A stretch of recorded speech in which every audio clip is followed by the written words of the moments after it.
Penjara Kajang mula dibina pada tahun 1975 di atas tanah seluas 161.3 hektar dan beroperasi sepenuhnya pada pertengahan tahun 1985. Pada mulanya penjara Kajang hanya menempatkan seramai 30 orang banduan yang dibawa setiap hari dari penjara Pudu Kuala Lumpur. Pada bulan Oktober 1980, mereka ditempatkan di bahagian prabebas dan ditugaskan untuk kerja-kerja kebersihan dan penyelenggaraan kawasan dan bangunan-bangunan penjara yang baru siap dibina. Pembinaan penjara Kajang telah menelan belanja lebih kurang 65 juta ringgit. Menjadi seorang banduan pastinya memberikan pengajaran, malah penjara Kajang sendiri banyak mengubah penghuni-penghuninya ke arah yang lebih baik. Namun tahukah anda, ada seorang hamba Allah ini pernah mendapat layanan istimewa di penjara ini. Malah layanan yang diterimanya salin tak tumpah seperti berada di rumahnya sendiri. Anda tahu siapa yang dimaksudkan? Tanpa melengahkan masa, mari kita mulakan kisah ini.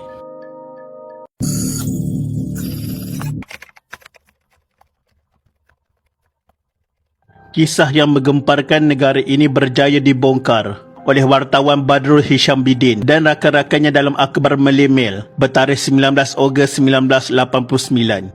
Akhbar ini secara eksklusif membuat pendedahan berani mati bagaimana seorang ahli perniagaan bernama Abdullah Ang mendapat layanan super VVIP ketika ditahan di penjara Kajang.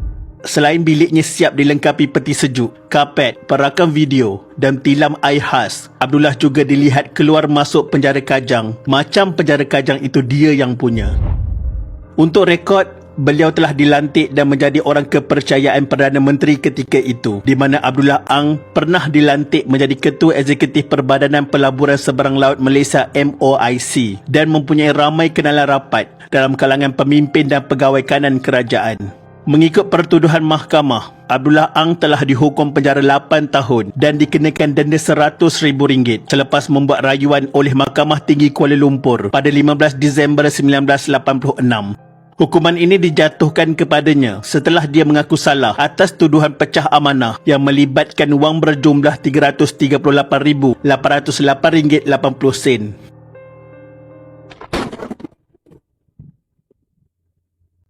Kira-kira lagi 2 hari sebelum dibebaskan dari penjara, kelibat Abdullah telah dilihat di pusat bandaraya Kuala Lumpur. Abdullah ketika itu memakai t-shirt dan seluar putih. Sampai sahaja ke pengetahuan Melemel, editornya telah menghantar wartawan dan jurugambar mereka untuk menjejaki banduan bernama Abdullah Ang ini.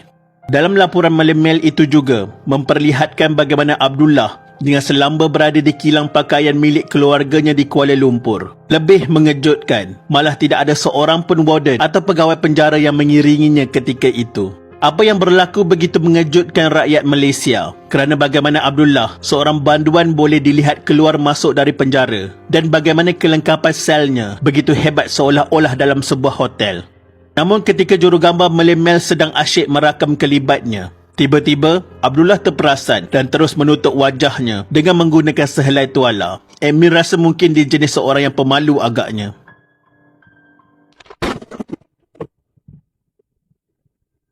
Bila kes ini diajukan kepada pegawai penjara, mereka mendakwa Abdullah terlibat dalam satu sistem. Begitu hebat penangan Abdullah ini, sampaikan kerajaan boleh merangkakan satu sistem khas untuknya. Mengikut kata pegawai penjara tersebut, di mana ia merupakan persediaan pra pembebasan untuk seorang banduan dibenarkan bekerja di luar untuk membiasakan diri mereka apabila sudah bebas kelak. Namun, menurut Allahyarham Datuk Zainuddin Maidin, dalam tulisannya, beliau mendedahkan bahawa Abdullah sebenarnya diberi keistimewaan dengan berulang alik antara penjara Kajang dengan bandaraya untuk minum teh tarik, membaca akhbar dan menguruskan perniagaannya di Jalan Ipoh, Kuala Lumpur. Pun begitu, kata Datuk Zainuddin juga menambah, di sebalik ketidakjujuran Abdullah Ang ini, beliau mempunyai perwatakan yang sangat luar biasa. Dia dapat menjelmakan dirinya sebagai seorang yang mempunyai kualiti yang diperlukan dalam dunia perniagaan dan korporat. Mudah mengenengahkan dirinya di semua peringkat, tidak segan dan malu, berani dan sanggup bersikap rakus apabila perlu. Senang kata, apabila orang bergaul dengan beliau, orang di sekelilingnya akan mudah senang dengannya. Perwatakannya yang istimewa inilah membolehkannya mengadakan hubungan yang rapat dengan pegawai-pegawai penjara Kajang sehingga dia diberikan layanan istimewa untuk bebas keluar masuk penjara bagi menikmati suasana di luar penjara. Yang pasti, fakta yang jelas ialah keistimewaan yang dinikmati Abdullah juga adalah kerana pengaruh, kedudukan dan hubungan baiknya dengan pemimpin-pemimpin tertinggi negara ketika itu. Siapa yang dimaksudkan? Anda fikir-fikirkanlah. Disebabkan kes Abdullah Ang ini jugalah rombakan dalam penjara telah dibuat, termasuk akhirnya jawatan tertinggi ketua pengarah penjara telah diberikan kepada pegawai kanan PDRM ketika itu, dan kes ini berakhir tanpa sebarang berita lagi. Dan anda terfikir macam mana Badrul berjaya membongkarkan cerita ini?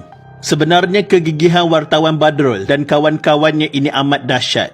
Mereka berlakon memakai baju sekolah dan tunggu bas sambil skodeng Abdullah balik rumah. Kehebatan Badrul dan rakan-rakannya menghasilkan berita ini. Sampai sekarang berita ini dianggap sebagai berita expose of the century. Sesungguhnya bukan mudah menangani kes salah guna kuasa seperti mana yang terjadi dalam kes Abdullah Ang ini. Namun pepatah Melayu ada mengatakan, sepandai-pandai tupai melompat, akhirnya jatuh ke tanah juga. Sekian, terima kasih.